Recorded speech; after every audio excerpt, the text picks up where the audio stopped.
이번에 소개해드릴 영화는 13인의 무사입니다. 원제는 13태보, 영어명은 The Heroic One 또는 13 Warlords. 1973년 장철 감독 작품으로 강대위, 정용, 곡봉, 왕종, 남궁훈, 이려려 등이 출연합니다.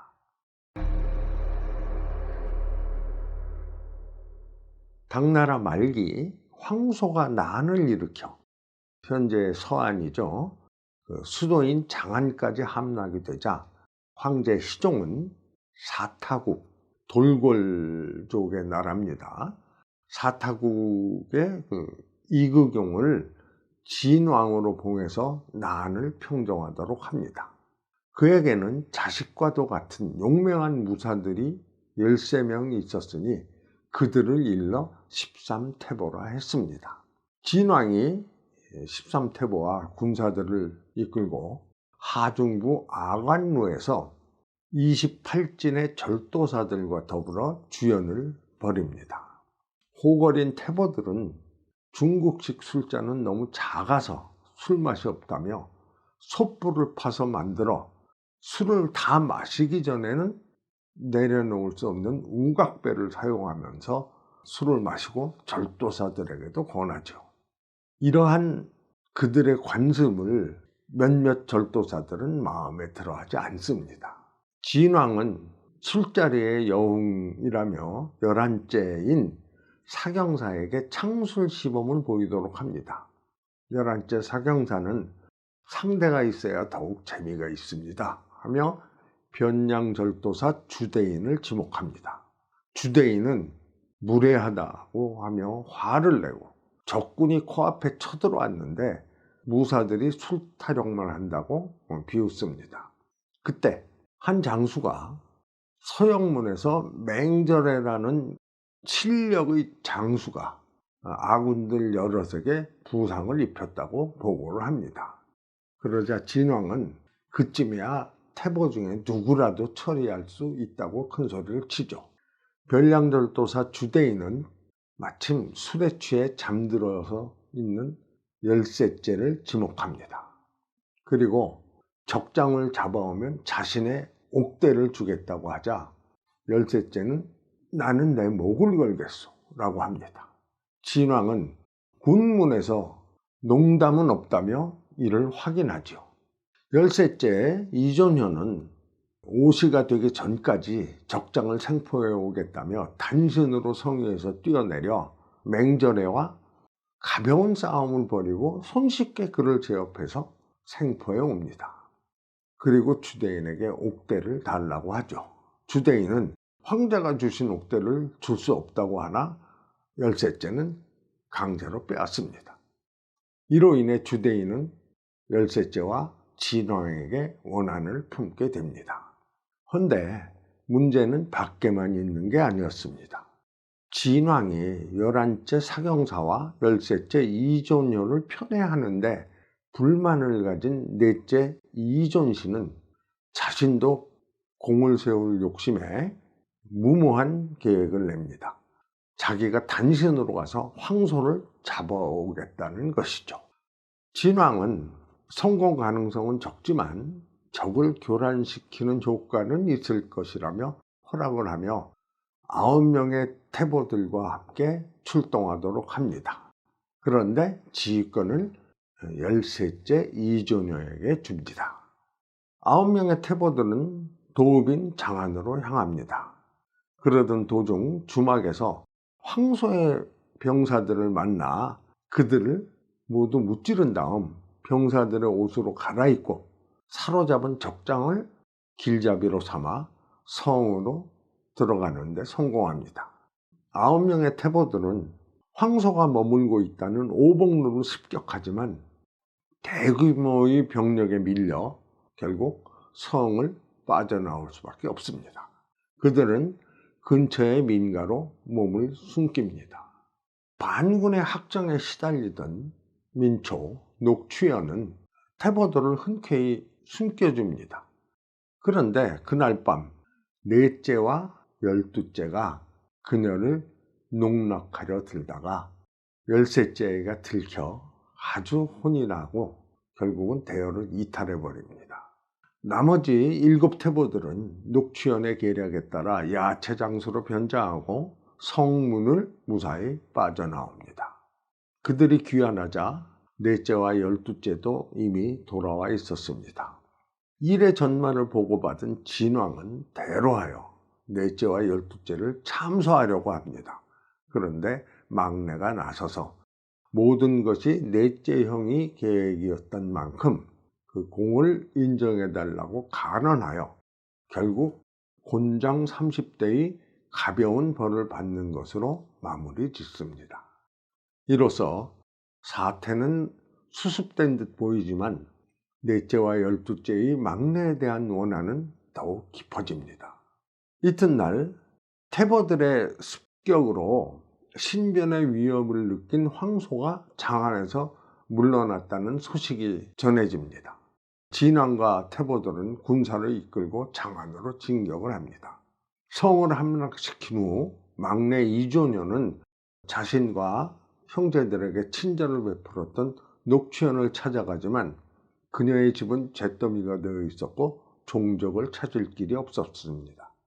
황소의 군사들이 도망을 치며 마을에 불을 지른 것이었죠. 한편 변량절도사 주대인은 진왕의 세력이 커지는 것에 불안을 느끼고 조정이 혼란스러운 틈을 타서 그를 제거하려는 계책을 꾸밉니다. 승진 축하에는 구실로 초청장을 보낸 것이죠. 진왕의 명으로 사전 정찰을 간 넷째와 12째는 극진한 대접을 받고 돌아와 주대인에게 흑심은 없는 것 같다고 허위 보고를 합니다. 그러나 수상함을 감지한 13째가 자신이 진왕을 호위하여 동행하겠다고 하지만 이구경은 예의 옥대 사건으로 주대인과 사이가 좋지 않은 것을 감안하여 11째 사경사를 데리고 변량성으로 갑니다. 진왕을 모살하려는 주대인은 보표인 11째에게 자꾸 술을 권해서 만취시키고 그들이 숙소로 돌아갔을 때 밖에서 불을 지릅니다. 11째는 만취했음에도 놀라운 무의를 발휘하여 진왕을 보호하며 성을 빠져나오지만 끊임없이 밀려드는 적을 당할 수 없어 결국은 쓰러지고 맙니다. 보표와 11째를 잃고 위기에 처한 진왕, 그때 천우신조로 때맞춰 달려온 막내에게 구원을 받습니다. 그러나 진왕은 11째를 잃은 슬픔에서 헤어나지 못합니다. 그렇다고 겉으로는 같은 편인 변량성을 공격할 수는 없습니다. 이렇게 되면 황제에게 반역을 하는 행위가 되기 때문입니다. 진왕이 살아서 돌아오자 거짓 보고를 했던 자신들이 위험해질 것이라 여긴 넷째와 12째는 진왕이 술에 취해 잠든 사이에 칼을 훔쳐내어 막내에게 보이며 왕명이라며 그를 감금합니다. 뒤늦게 진실을 알아차린 막내는 결박을 풀려고 하지만 넷째와 12째가 힘을 쓰지 못하도록 혈맥을 끊습니다. 결국 막내는 목과 양팔, 양다리를 5마리 말의 끈으로 매어 시체가 6토막이 나는, 즉 오마분시라는 극악한 방법으로 목숨을 잃고 맙니다. 변량성 주대인에게로 도망치던 넷째와 12째는 이극용을 비롯한 다른 형제들에게 포위되어 싸움을 벌입니다.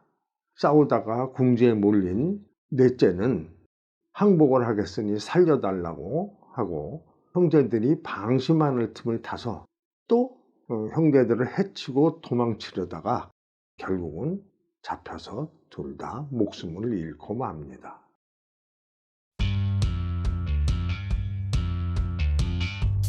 합작영화로 알려져 있지만 실은 쇼브라더스사의 작품, 홍콩 영화입니다.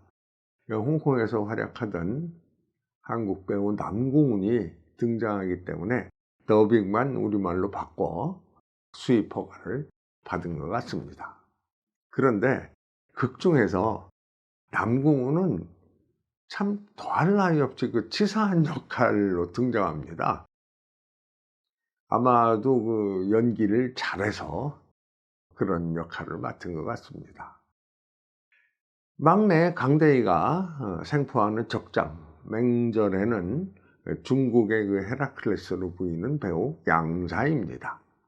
그런데 강대희가 양사와 싸우기 전에 아무렇게나 그 꽂아 나온 창을 나중에 보면 병사 2명이 어깨에 메고 나릅니다. 그만큼 무거운 창을 쓴다는 거였겠죠.